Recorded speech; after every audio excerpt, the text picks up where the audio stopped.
하나님 말씀은 요한복음 16장입니다. 요한복음 16장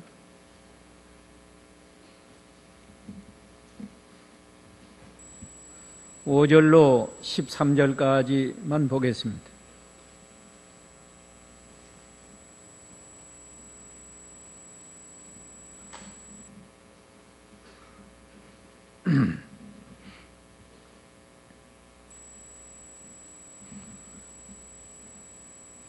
(5절) 나는 지금 나를 보내신 분께로 간다.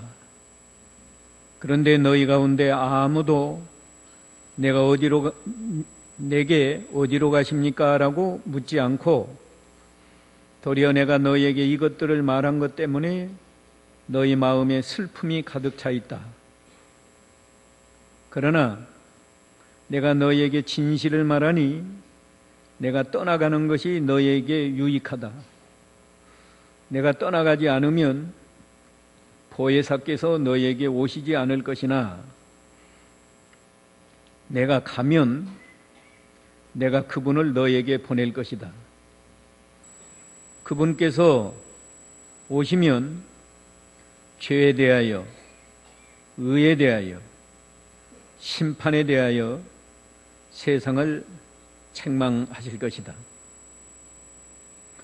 죄에 대하여라고 말하는 것은 그들이 나를 믿지 않기 때문이며, 의에 대하여라고 하는 것은 내가 아버지께로 가므로 너희가 더 이상 나를 보지 못하기 때문이고, 심판에 대하여라고 하는 것은 이 세상 지배자가 심판을 받았기 때문이다. 내가 아직도 너희에게 할 말이 많으나 너희가 지금은 감당할 수 없다. 그러나 그분 곧 진리의 영이 오시면 그분께서 너희를 모든 진리 가운데로 인도하실 것이니 이는 스스로 말씀하지 않으시고 오직 들은 것을 말씀하시며 앞으로 올 일들을 너에게 알려주실 것이기 때문이다. 한 절 더 읽읍시다. 그분께서 나를 영화롭게 하실 것이니 이는 그분께서 나의 것을 받아서 너에게 알려주실 것이기 때문이다. 아멘. 오늘 이 말씀을 통해서 예수님께서 보내실 보혜사 성령, 예수님이 보혜사 성령을 보내주시겠다고 제자들에게 약속했기 때문에 예수님께서 보내실 보혜사 성령, 오늘 우리에게는 이미 이게 과거가 되어서 예수님께서 보내신 보혜사 성령이라는 제목으로 우리가 진리를 깨달아야 되겠습니다. 예수님께서 3년 반 동안 천국 복음을 전파하시면서 복음의 핵심이 예수님 자신이 하나님의 아들이시고 죄인을 구원하시는 그리스도시다. 예수님이 속죄양으로 죽으셨다가 3일 만에 부활해서 죄인들을 다 구속하실 것을 말씀하셨어요. 그걸 깨닫게 하려고 많은 이적을 또 병행해서 행했습니다. 그러므로 적어도 제자들은 예수님을 하나님의 아들로 믿고 좋아하면서 따라다녔는데, 오늘 본문은 이제 예수님이 하나님 아버지께 돌아갈 때가 다 됐단 말이에요. 이제 남은 것은 예수님이 십자가에서 속죄양으로 죽으시고 3일 만에 부활하셔서 구속을 다 이루시고 하나님 아버지께로 돌아갈 때가 되어서 예수님이 십자가에 못 박혀 죽었다가 3일 만에 살아나야 된다 하는 말씀을 여러 번 했습니다. 마태복음에서만 3번을 말했어요. 그 중에서 한 군데만 찾아보면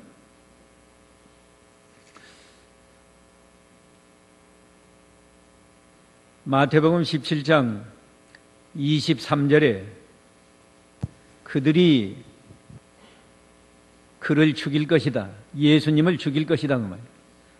그러나 그는 제3일에 살리심을 받을 것이다 하시니 그들이 몹시 슬퍼하였다. 오늘 본문에도 예수님이 오늘 본문 5절에 나는 지금 나를 보내신 분께로 간다. 하나님 아버지께로 돌아간다는 거예요. 그런데 너희 가운데 아무도 내게 어디로 가십니까? 라고 묻지 않고 도리어 내가 너희에게 이것들을 말한 것 때문에 너희 마음에 슬픔이 가득 차 있다. 제자들은 예수님을 바로 몰라요. 하나님의 아들이라고 믿으면서도 예수님이 하시는 일을 잘 모른다.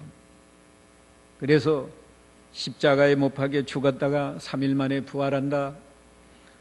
내가 하나님 아버지께로 돌아간다 해도 그걸 잘 깨닫지 못하고 슬픔이 가득 차 있다고 그랬어요. 그때 오늘 본문 7절에 보면 그러나 내가 너에게 진실을 말하니 내가 떠나가는 것이 너에게 유익하다. 내가 떠나가지 않으면 보혜사께서 너에게 오시지 않을 것이니 내가 가면 내가 그분을 너에게 보내실 것이다.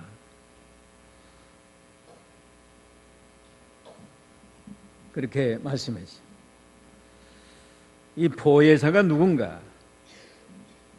보혜사가 성령이에요. 15장 26절에 보면 내가 아버지께로부터 너에게 보낼 보혜사 곧 아버지께로부터 나오시는 진리의 영이 오실 때 그분께서 나에 대해 증언하실 것이다. 개역성경은 진리의 성령이 오신다고 그러죠. 보혜사는 성령을 말씀한 겁니다.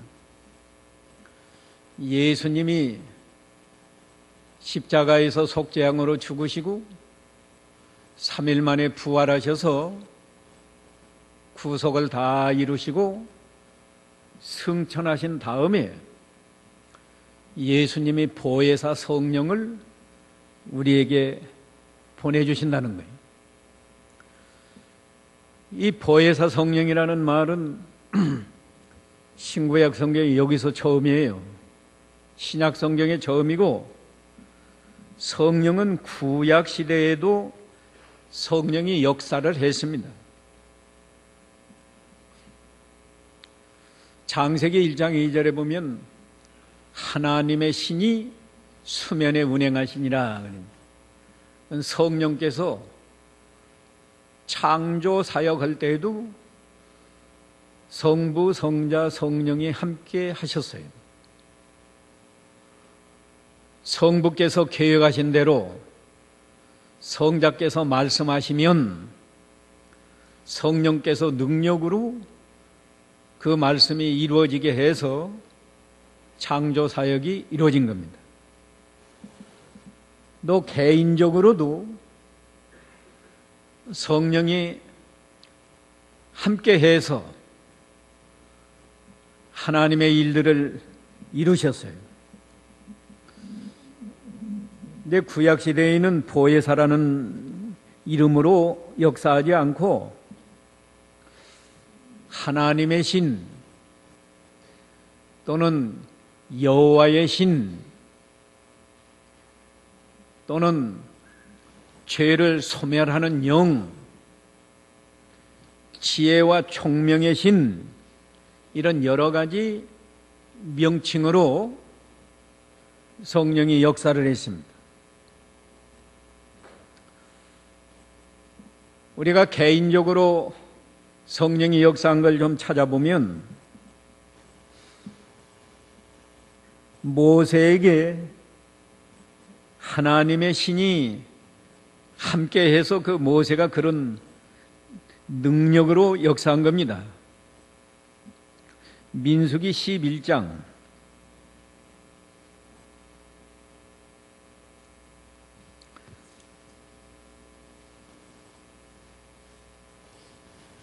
이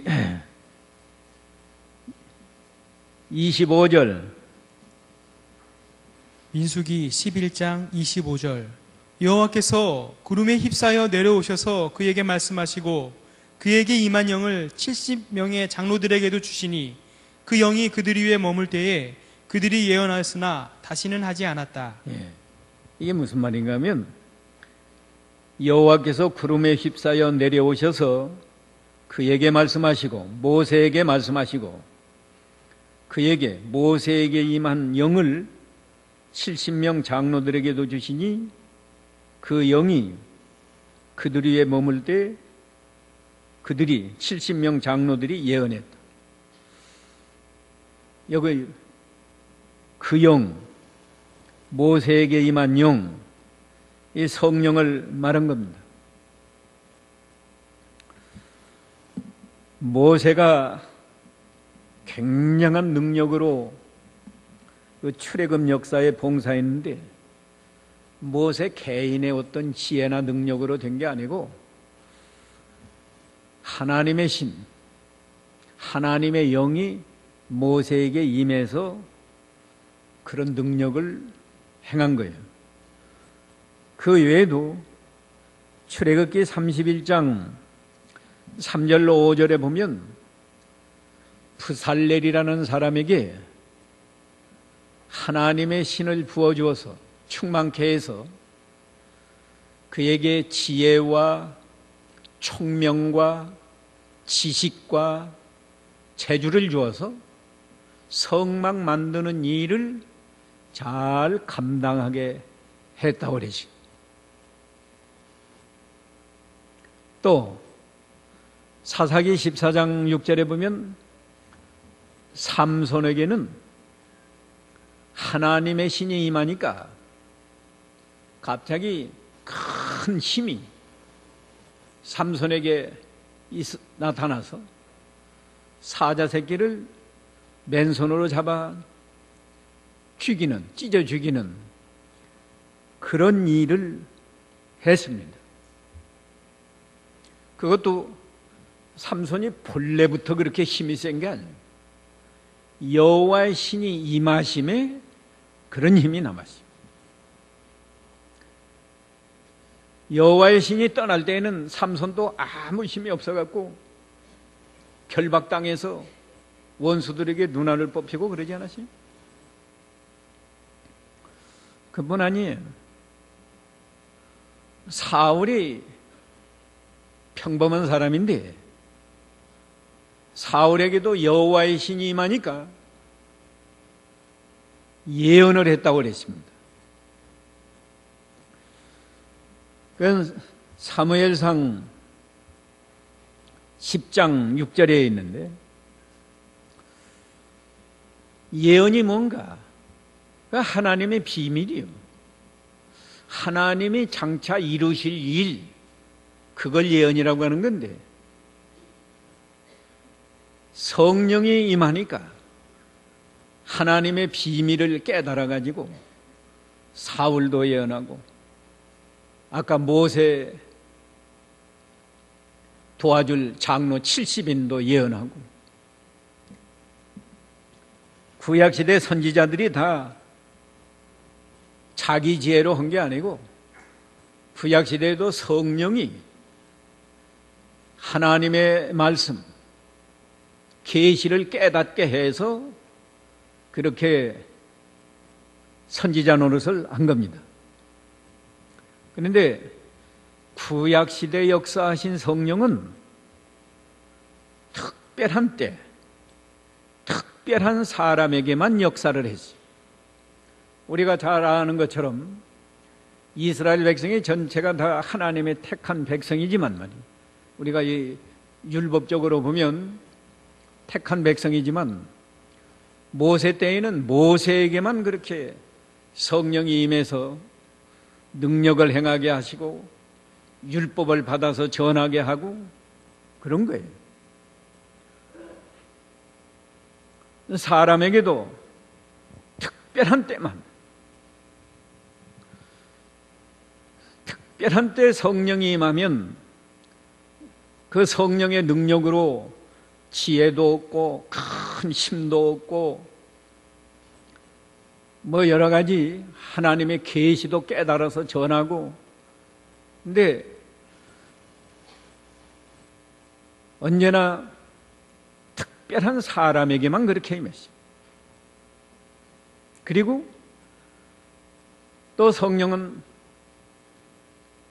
구약시대 성령은 보통은 항상 그 사람에게 함께 하는 게 아니고 떠나기도 했어요. 그래서 시편 51편 11절인가 보면 다윗이 내게서 성신을 거두지 마소서 하고 하나님께 기도했습니다. 그런데 신약시대에 예수님이 십자가와 부활을 통해서 구속을 이루시고 승천하셔서 예수님이 보내시는 성령은 특별한 이름을 가지고 오셨어요. 그 특별한 이름이 보혜사 성령이다. 보혜사. 이 보혜사 성령은 어떤 특징이 있는가?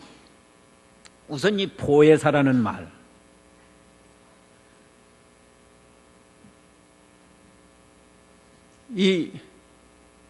우리는 이 보혜사라는 말 잘 모르죠.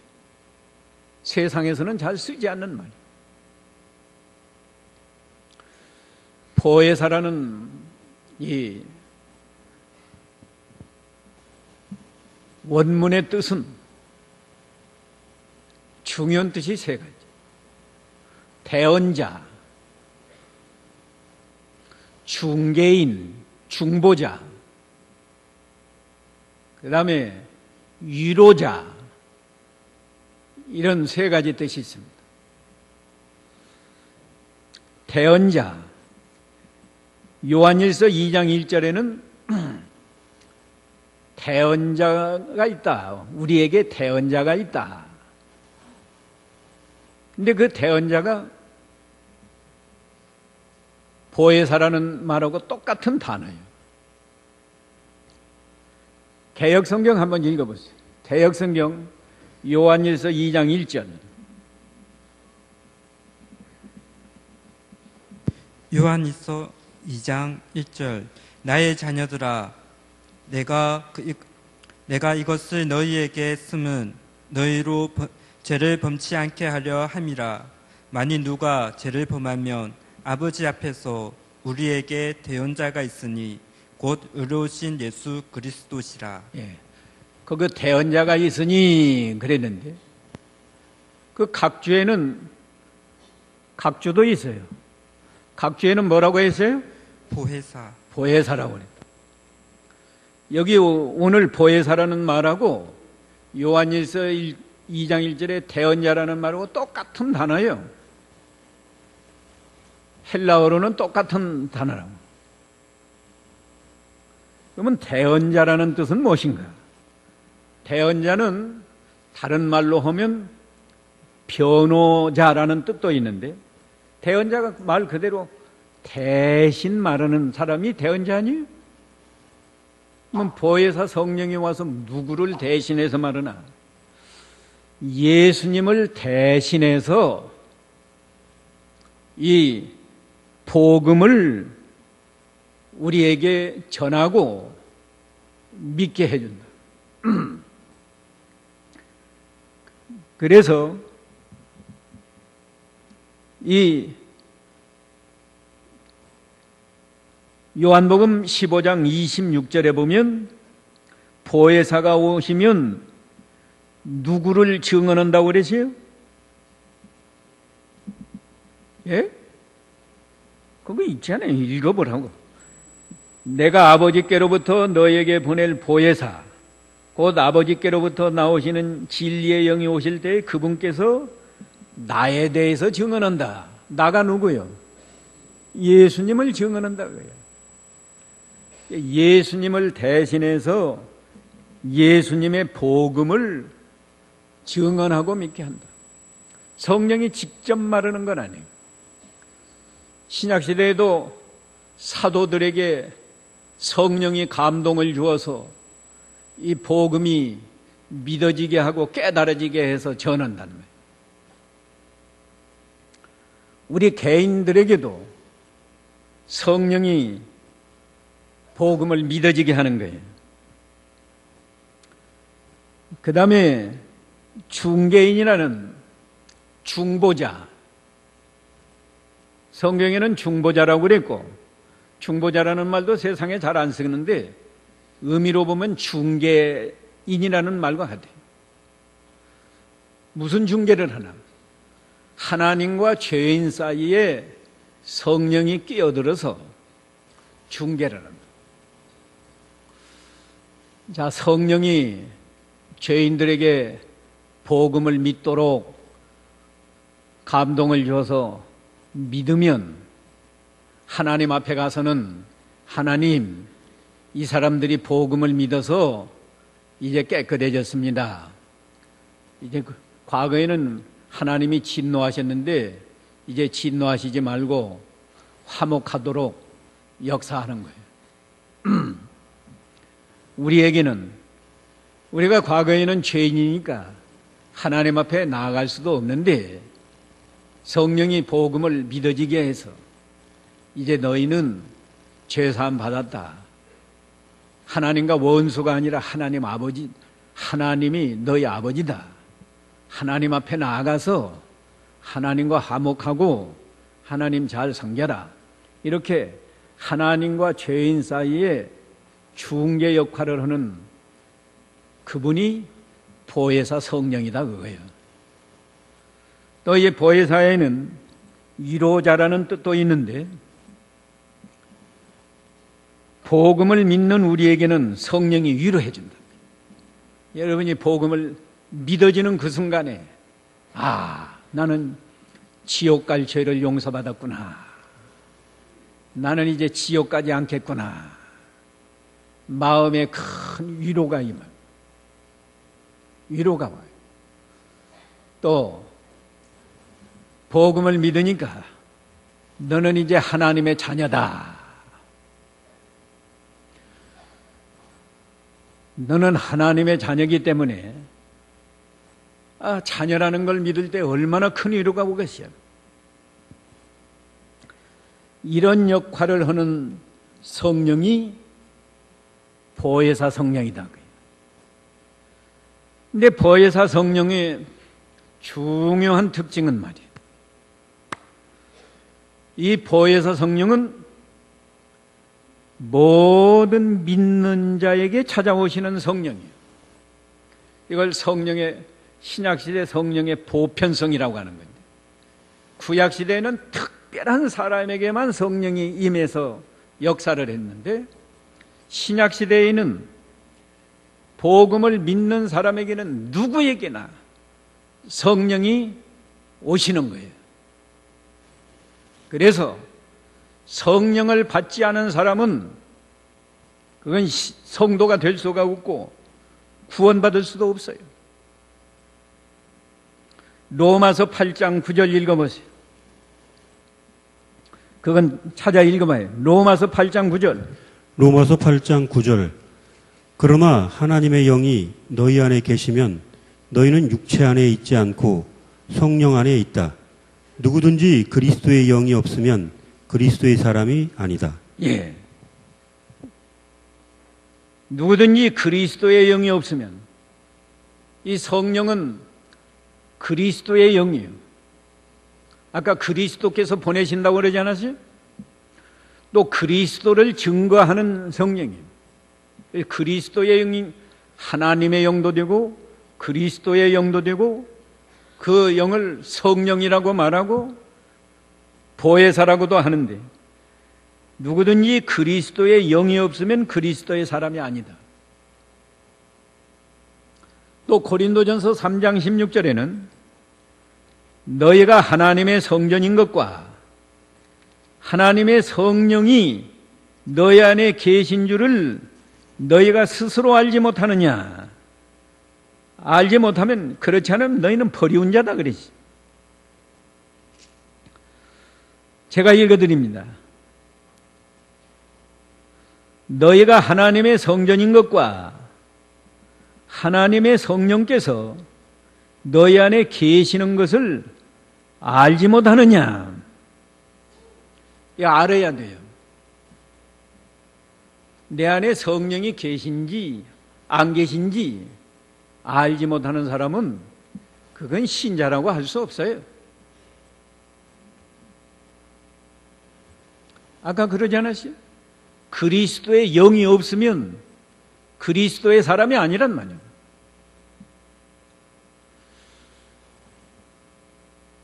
그러면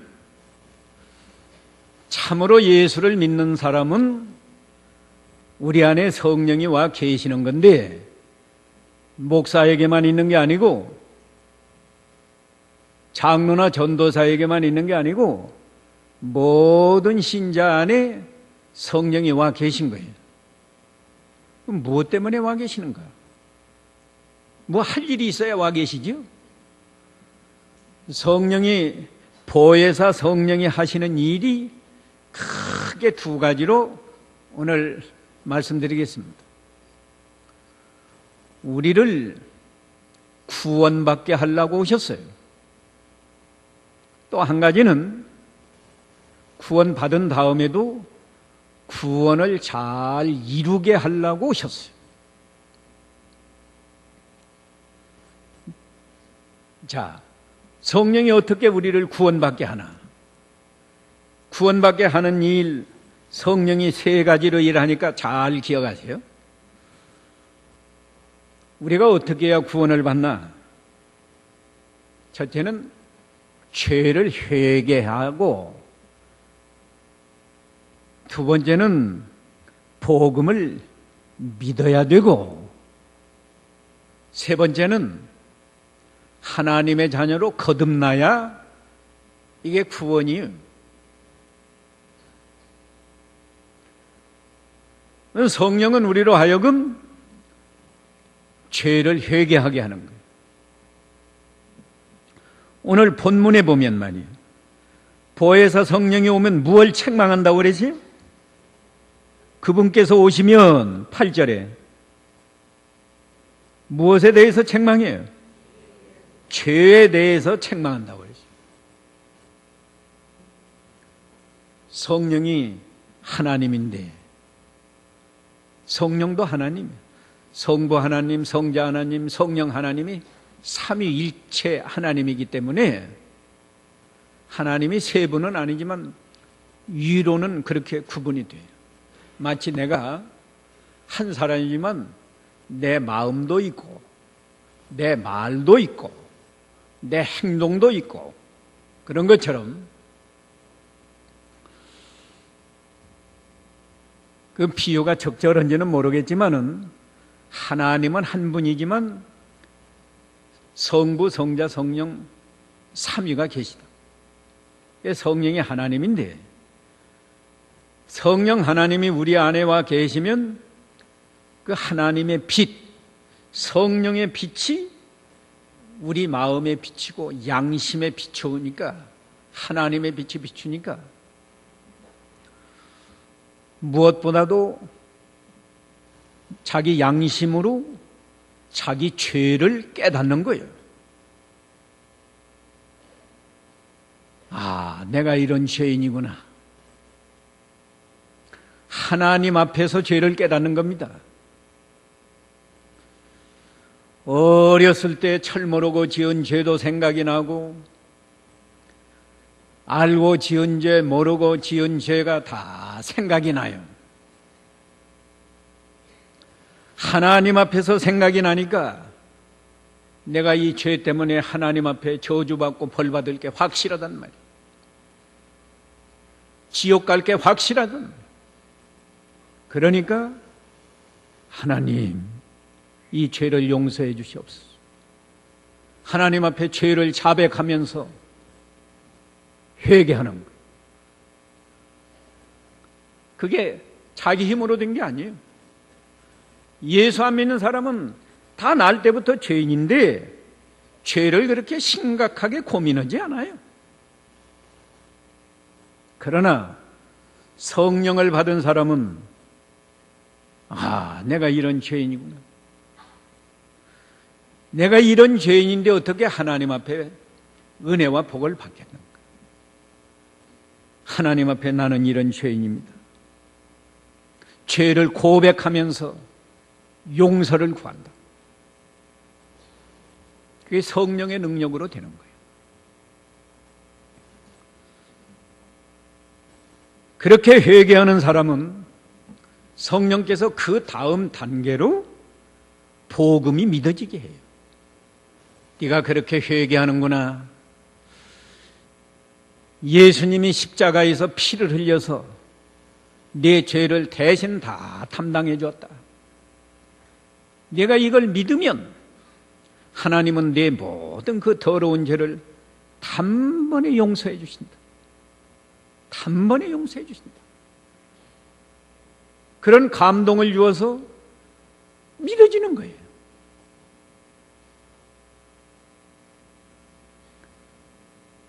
믿어지니까 아까 말한 대로 위로가 오죠. 나 같은 죄인이 예수님의 십자가 구속을 믿어서 죄사함을 받았다. 나는 이제 지옥 가지 않는다. 내가 부족하지만 하나님의 자녀가 되었다. 그리고 회개하고 복음을 믿으면 하나님의 자녀로 거듭나게 해줘요. 죄만 용서받는 게 아니고 이제부터는 내가 하나님의 자녀로 다시 태어났다. 그게 거듭나는 거예요. 이것도 성령의 역사로 하는 거예요. 요한복음 3장 5절. 예수께서 대답하셨다. 내가 진정으로 내게 말한다. 누구든지 물과 성령으로 나지 않으면 하나님 나라에 들어갈 수 없다. 육으로 난 것은 육이고 성령으로 난 것은 영이다. 예. 자, 복음이 믿어지는 것도 내 힘으로 믿어지는 게 아니에요. 고린도전서 12장 3절에 보면 성령으로 아니하고는 누구도 예수를 주시라 할 자가 없다. 성령으로 복음이 믿어지는 사람은 예수님을 저주할 수 없다. 저주할 자라고 말할 수 없다.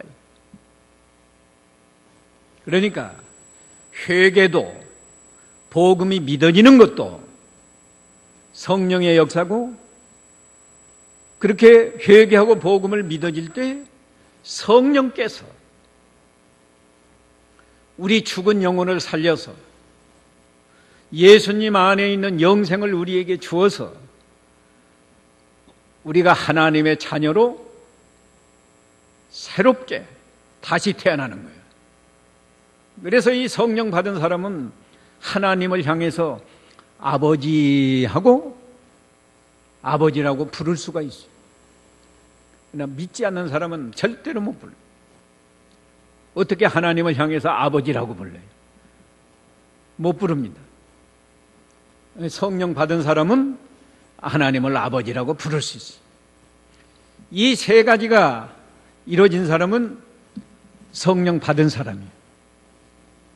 여기 있는 분은 다 성령 받은 줄로 저는 그렇게 인정을 합니다.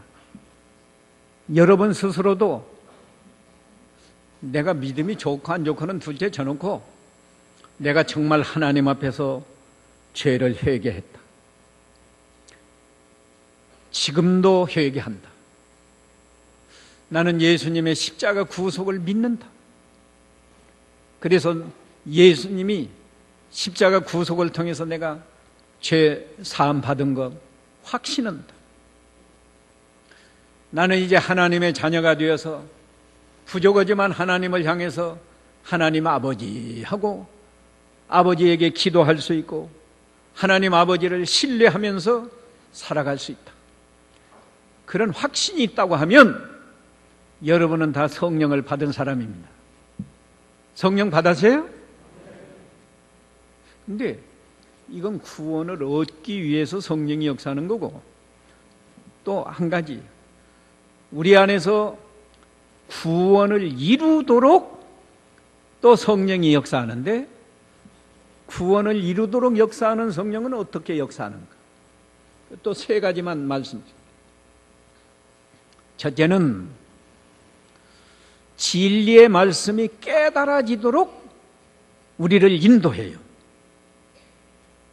오늘 본문 13절 읽어보세요.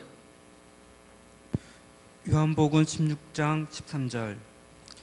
그러나 그분 곧 진리의 영이 오시면 그분께서 너희를 모든 진리 가운데로 인도하실 것이니. 예, 진리 가운데로 인도하실 것이니.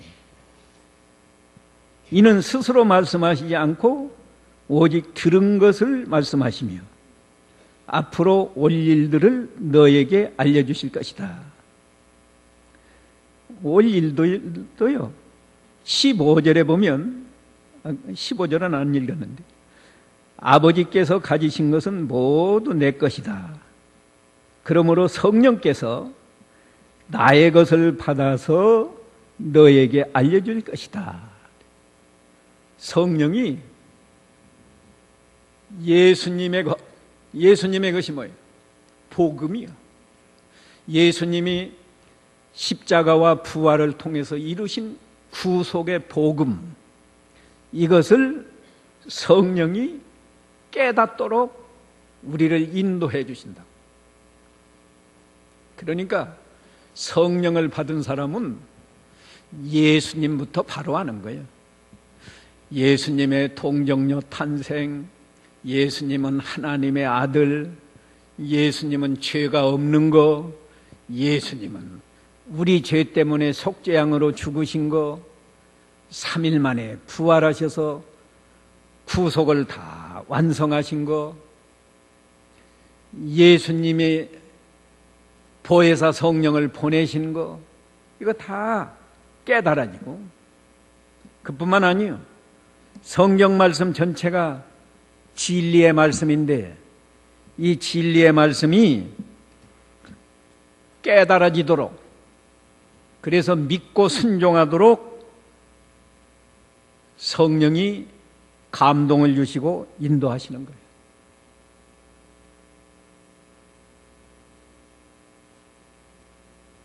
그러니까 여러분이 성경을 읽을 때 이 진리의 말씀이 깨달아져야 되고, 최소한도로 예배에 참여해서 목사가 해석까지 해줄 때 이 말씀이 깨달아지고 믿어지고 이 말씀을 순종해야지, 무슨 말인지 모르겠다, 그건 큰 문제입니다. 성령을 못 받았든지, 받았으면 지난주일에 말씀한 대로 육신에 속해서 세상을 사랑하니까 성령이 감동을 안 주는 거예요. 두 번째, 우리 구원을 이루도록 성령이 어떻게 역사하시나? 두 번째는 성령이 우리에게 권능을 줘요. 권능. 이 권능 준다는 말은 사도행전 1장 8절에 있죠.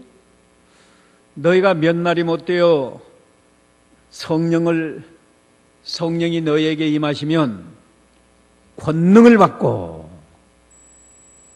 예루살렘과 유다와 사마리아와 땅끝까지 이르러 내 증인이 되리라. 구약시대에도 성령이 임하면, 아까 삼손이는 엄청난 힘을 받아서 사자도 다 이기잖아요.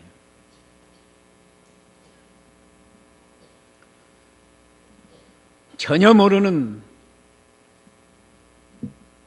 사울 왕이나 70장로나, 모세 때 70장로나 또 선지자들이 하나님의 지혜로 진리를 깨달아서 예언하잖아요. 근데 이 권능이라고 하는 건 좀 달라. 권세와 능력을 주어서 세상에 나가서 복음 전하는 일을 하고, 또 권능을 받아야 봉사를 하는 거예요. 봉사. 이 봉사한다는 말은 빌립보 3장 3절에 있는데, 성령으로 봉사하는 사람이 참 할례당이다, 그런 말을 합니다. 읽어보세요. 빌립보 3장 3절. 이는 하나님의 영으로 봉사하고 그리스도 예수님을 자랑하며 육신을 신뢰하지 않는 우리가 참 할례자들이기 때문이다. 예. 이 바른 성경은 뭐라고 그러지? 성령이라고 안 하고 하나님의 영으로 봉사한다고 그러지? 하나님의 영이 성령이라니까.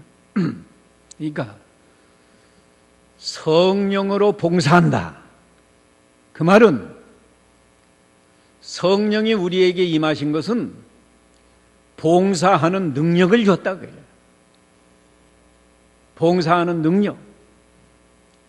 그래서 고린도전서 12장에 보면 어떤 사람은 예언으로 봉사, 어떤 사람은 성경 지식을 깨달아서 봉사, 또 병 고치는 은사를 받아서 봉사, 구제하는 봉사, 여러 가지 봉사. 또 어떤 사람은 사도로 봉사, 선지자로 봉사, 전도자로 봉사, 목사로 봉사. 근데 여러분들이 봉사하면 잘 모르죠? 제일 중요한 봉사는 하나님 앞에 나와서 예배하는 게 봉사요. 그래서 영어로는 예배를 서비스라고 말해요. 서비스. 주일 예배를 썬데이 서비스라고 말한다. 이게 봉사할 게 있어야죠. 그런 사람 많은데, 큰 교회 와서 다 식당에 가면 어떻게 식당이 터지기. 봉사 중에 봉사는 제일 좋은 봉사가 뭐라고요? 하나님께 예배하는 거예요. 그 다음에 중요한 봉사가 뭔가 하면 전도하는 거예요. 사람에게 대해서 제일 좋은 봉사는 전도입니다. 발 씻어주는 게 그것도 봉사는 봉사죠.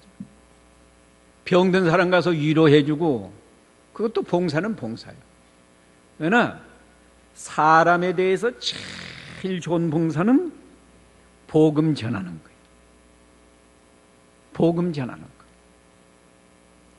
그래서 사도행전 1장 8절에는 성령이 임하시면 권능을 받고 예루살렘, 유다, 사마리아 땅끝까지 이르러 예수님을 증거하는 전도를 하라고 한 거예요.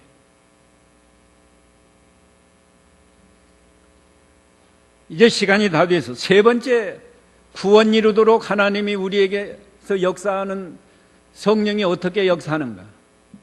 세 번째는요, 우리에게 성령의 열매를 맺게 하는 거예요. 성령을 받았으니까 우리에게서 성령의 열매가 맺힌다. 갈라디아 5장 22절, 23절에 성령의 열매가 9가지 있죠? 9가지. 9가지 가운데 제일 첫 번째가 뭐라고 그러시죠? 사랑이요. 사랑, 희락, 화평, 오래 참음, 자비, 양선, 충성, 온유, 절제. 근데 이 9가지 성령의 열매를 맺히면 우리가 얼마나 거룩한 사람이 되겠어요? 거룩한 사람이 되어서 하나님께 영광을 돌리고 다른 사람에게 유익을 주고 사랑하니까. 이웃을 내 몸같이 사랑하는데 사랑하니까 다른 사람에게 유익을 준다고. 거룩한 사람으로 변화되면 자기도 사람들 앞에 존경을 받아요. 저 사람은 사랑이 충만하다. 저 사람은 항상 봐도 얼굴에 희색이 만면하다. 저 사람은 화평의 사람이다. 그런데 중요한 것은 말이에요. 우리가 성령을 받았는데, 아까 구원받게 하려고 성령이 오셨다고 그랬죠? 구원받은 걸 보니까 우리가 다 성령을 받은 건 확실한데, 구원 이루는 일은 잘 못하고 있다. 진리를 깨닫는 것까지는 어느 정도 깨달았어요. 깨닫기는 하는데 순종을 잘 안 해요. 순종 안 해요. 권능을 받았어요? 권능을 받았으면 전도를 잘해야 되겠는데, 하나님께 예배를 잘해야 되고, 어떠한 경우에도 예배에 빠지는 건 그건 하나님께 대한 기본적인 의무를 안는 거예요. 학생이 학교에 결석하는 것과 같고, 회사원이 무단 결근하는 거나 같고, 어떻게 제대로 사원 노릇 하겠어요? 몇 번만 그렇게 하면 그 다음에 퇴직당해요.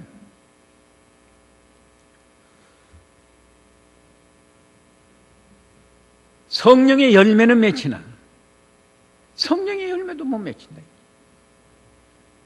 왜 성령을 받았는데 왜 이게 안 되냐고요. 안 되는 이유 두 가지 간단하게 말하고 마치겠습니다. 첫째는 욕심 때문에 양심을 쓰지 않아서 이 구원을 못 이루어요. 왜 안 된다고요? 욕심 때문에 뭘 못 써요? 양심을 못 써요. 성령은 양심을 통해서 우리에게 감동을 많이 줘요. 대부분은 성령이 양심을 통해서 감동을 줍니다. 그렇기 때문에 양심을 안 쓰면 믿음이 파산하는 건데, 사람들이 양심을 안 쓴다. 왜 양심을 못 쓰나? 무엇 때문에 양심을 못 써요? 욕심 때문에 양심을 못 쓰는 거예요. 그러니까 우리가 욕심을 버리고 양심을 쓸 때 우리 구원이 잘 이루어질 수 있습니다. 그런 사람에게 진리도 잘 깨달아지고 하나님의 권능도 주시고, 권능도 좋아요. 성령의 열매도 맺히겠나. 또 한 가지는 교만해서 하나님 말씀을 순종 안 해요. 하나님 말씀 순종 안 하면 이거 죄고, 죄를 범하면 하나님 앞에 벌 받겠는데, 교만하니까 그거 다 무시하고 하나님 말씀을 배워서 다 알면서도 순종을 안 해요. 그래서 안 되는 거예요. 오늘 시간이 다 됐는데요, 여러분이 꼭 나는 보혜사 성령을 받은 사람인가 각자가 한번 잘 생각해 보고, 받은 건 확실하다. 그러면 구원을 내가 잘 이루고 있는가 잘 생각해 보고, 복잡하지 않게 세 가지 말했는데 구원 이루도록 성령이 세 가지로 역사한다. 아까 세 가지가 뭐예요? 첫 번째가 진리를 깨달아서 순종하도록 우리를 인도하는데, 내가 진리를 잘 깨닫나? 예수 그리스도의 십자가 구속과 부활을 믿지 않으면 구원이 없어요.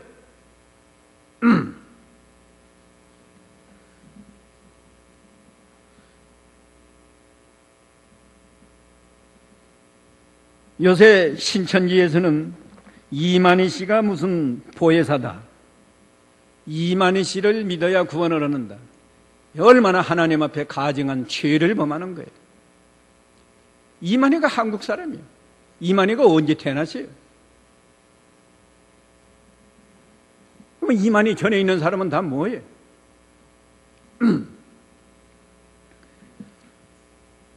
어리석기 짝이 없는 거예요. 진리를 깨닫게 하고, 두 번째는 뭐 한다고 그러지요? 권능을 준다고.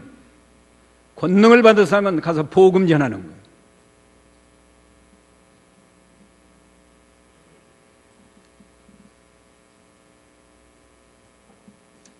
시간이 갔지만 여러분이 조그마한 선물만 하나 누구한테 받았어도 그거 자랑하고 싶은 생각이 나오잖아요. 남편에게 한 100만 원짜리 진주 목걸이만 하나 남편이 출장 갔다 오다가 사줬으면 어떡하세요? 그 집에다가 감춰놓겠어요?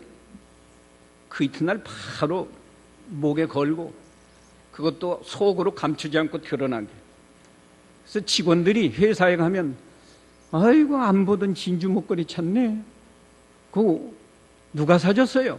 그 말 묻기를 고대하고 있다가 물어보기만 하면 우리 남편이 출장 갔다가 뭐 미국에 출장 갔다가 영국에 출장 갔다가 사줬다고. 그게 자랑하죠? 우리가 복음을 믿어서 죄사함 받고 영생을 얻고 하나님의 자녀가 되었는데 이게 얼마나 귀한데 왜 이걸 자랑 못하냐 그거예요. 사도 바울은 십자가밖에는 자랑할 것이 없다고 그랬는데,